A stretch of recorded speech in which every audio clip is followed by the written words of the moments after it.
Al anochecer de aquel día, el primero de la semana, estaban los discípulos en una casa con las puertas cerradas por miedo a los judíos. Con estas palabras sencillas pero densas de significado, el evangelista San Juan nos introduce en el clima de la primera comunidad pascual.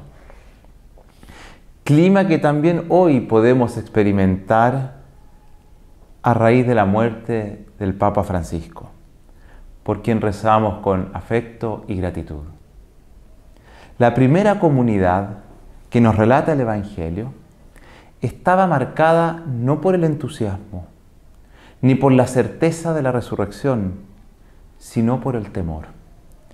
El miedo se había apoderado de los discípulos. Miedo de los que habían llevado a Jesús al suplicio de la cruz. Miedo de los que no comprendían su mensaje.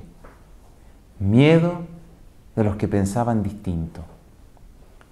Y frente al miedo, la reacción humana es muchas veces la misma: cerrarse. Cerrarse a lo nuevo, cerrarse a lo distinto, cerrarse a los demás, cerrarse incluso a la esperanza. Al anochecer de aquel día, el primero de la semana, estaban los discípulos en una casa con las puertas cerradas por miedo a los judíos. Esa primera comunidad, la de los amigos de Jesús, había convivido con Él, habían escuchado su voz, había visto sus milagros y sin embargo, ante el desconcierto de su muerte, su primera reacción no fue la misión, sino el encierro. Estaban todos juntos, sí, pero más unidos por el temor que por la fe. No obstante, es precisamente allí donde el Señor se presenta.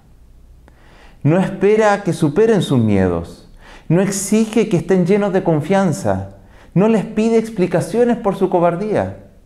Se presenta en medio de ellos tal como están. Y lo primero que dice no es una corrección ni un reproche, sino que lleno de misericordia pronuncia un deseo muy profundo: paz a vosotros. El miedo, queridos hermanos, ha sido un compañero constante en la historia del ser humano y también en la historia de la Iglesia, pero no es un buen consejero. El miedo nos vuelve rígidos, nos impide soñar, nos lleva a cerrar las puertas por dentro. Y cuando la Iglesia ha tenido miedo al mundo, a la ciencia, a la libertad, al pensamiento distinto, ha tendido a refugiarse en certezas rígidas, en estructuras estables o en dogmas convertidos en muros. Así, por ejemplo, por el temor al racionalismo, al modernismo, a la secularización tan evidente en estos días o a los cambios culturales, muchas veces ha preferido encerrarse antes que abrirse.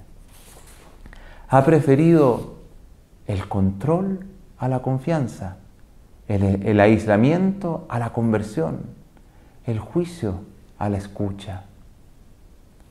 El miedo paraliza y nos impide ver con claridad, nos roba el coraje del Evangelio. Por eso, cuando Jesús resucitado se hace presente, su palabra clave es paz. No como ausencia de conflicto, sino como una plenitud de sentido.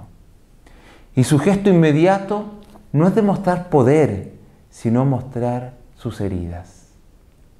En otras palabras, Jesús no aparece como un ser glorioso e inaccesible, sino como aquel que ha atravesado el dolor y ha vencido la muerte sin dejar de ser vulnerable. La Pascua, entonces, no es la negación de las heridas, sino su transformación. Es la certeza de que en medio del dolor puede nacer una esperanza. Pero no cualquier esperanza, una esperanza que impulsa a salir.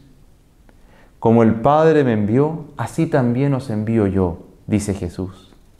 Es un envío que no parte de la perfección, sino de la experiencia del ser amado.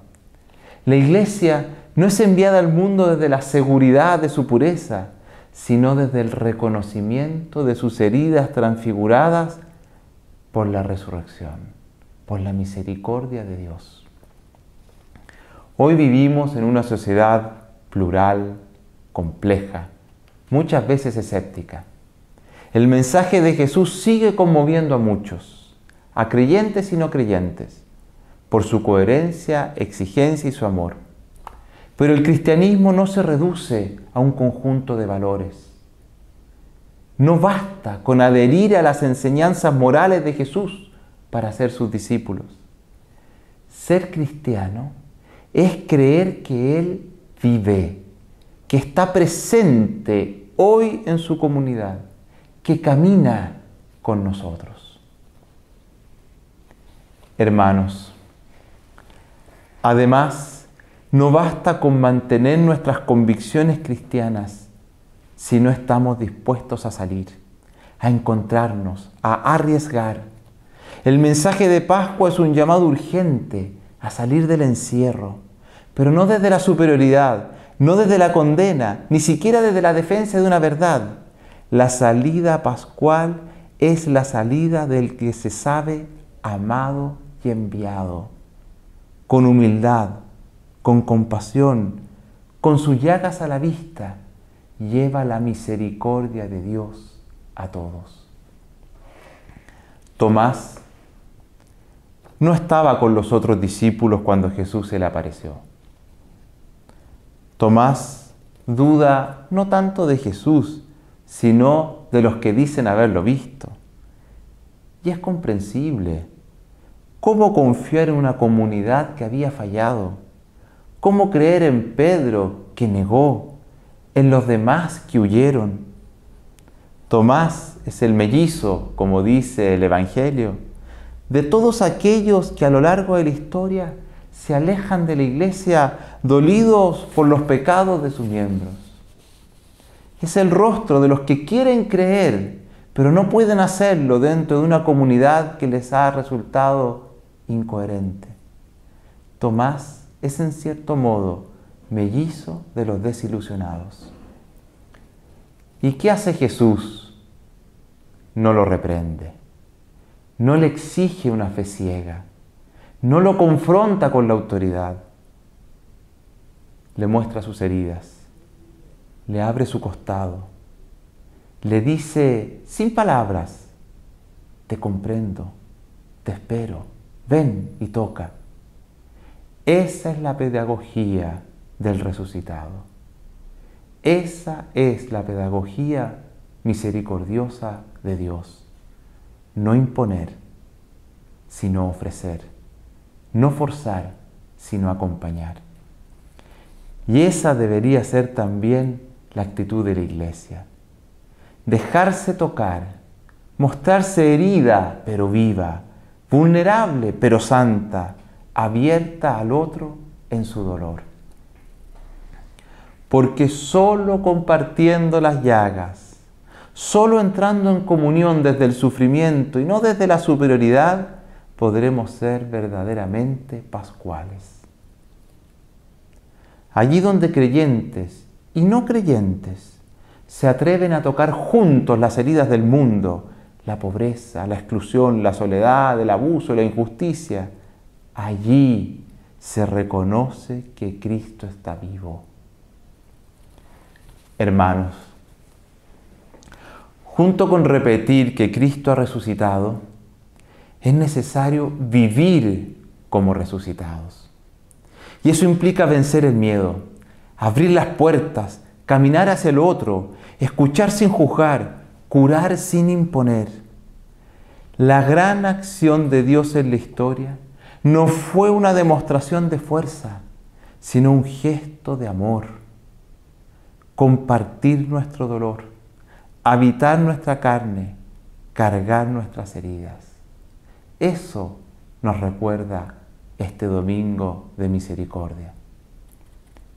Solo una iglesia que ha visto al resucitado y ha tocado sus heridas puede salir al mundo con una palabra creíble.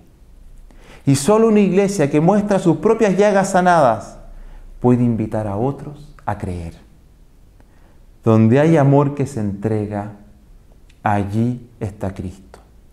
Donde hay comunidad que se acompaña en el dolor, allí vive el resucitado.